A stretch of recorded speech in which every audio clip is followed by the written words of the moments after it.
Hello, vitamin D, vitamin B7, vitamin X, vitamin Y and vitamin this week, this time, this place, we have School Damage, Critical Excess, the album, and also we have the return of my amazing head bag. And I'm afraid I'm not going to give in to you and tell you where I got this crucial, critical fashion piece. It's mine, it's my secret, and I'm going to keep it.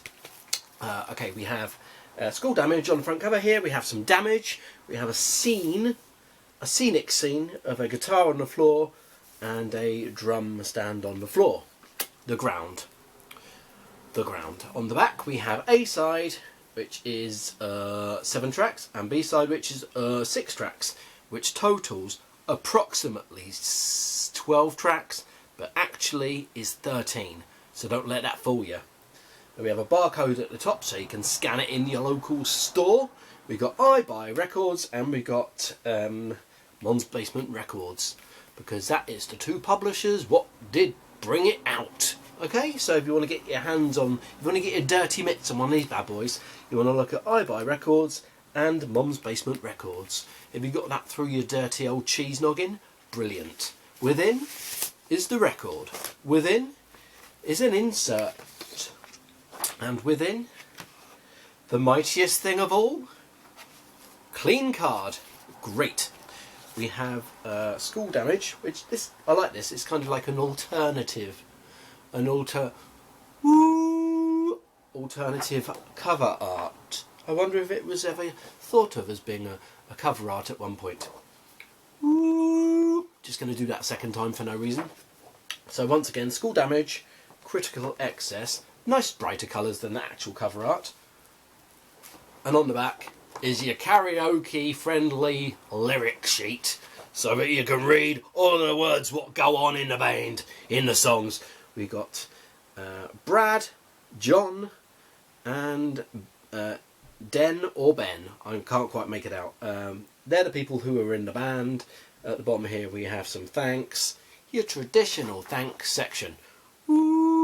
Your traditional thanks section, which you're going to get on an album, right? You pick up an album from the shop, from online, from your second-hand store, from your nan's garage. You pick up an album and you're going to get a thanks section, probably, unless it's some sort of recent pop album, in which case your rich billion-dollar publishers wouldn't really care about a thanks section.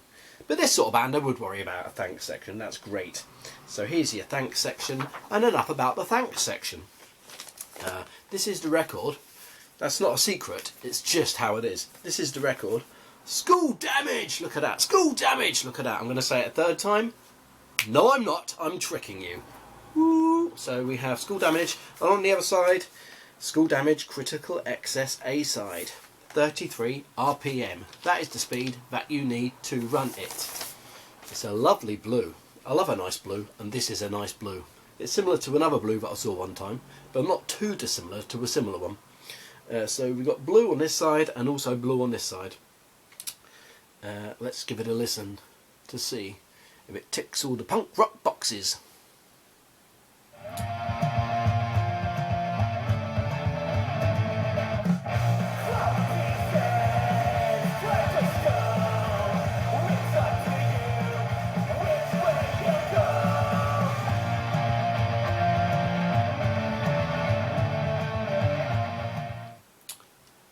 It ticks all the punk rock boxes, blah blah blah, like I just said, blah blah blah. This is definitely punk rock music.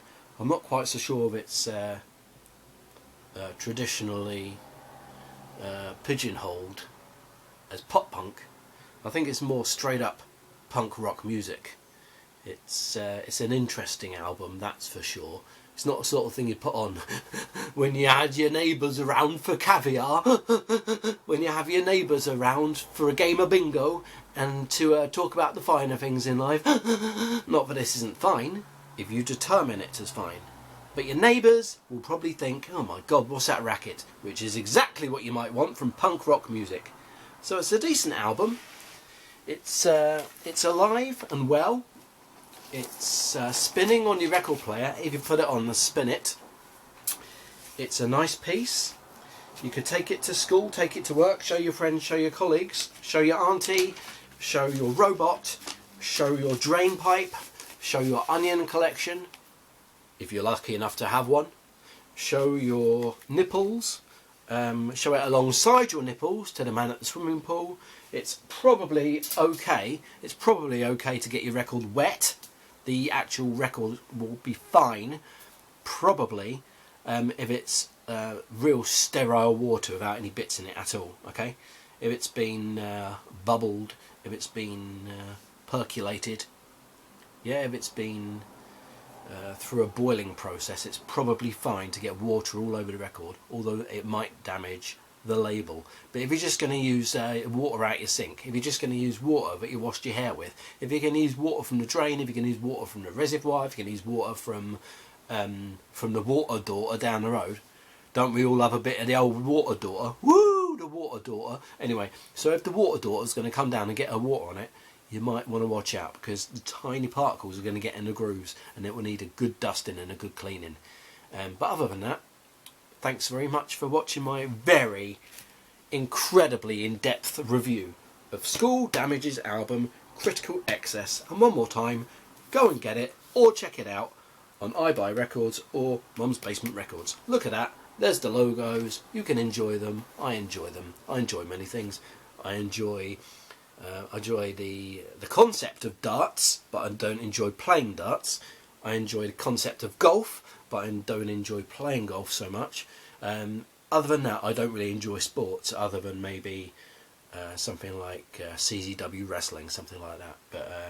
But that's got nothing to do with much of anything. So School Damage, check them out. Thanks very much. I hope you have a great week in time. I hope you have a great April/May. I hope you enjoyed the spring. Coo-wee. We all love spring, don't we? Woo! We love spring a lot around here, unless we don't.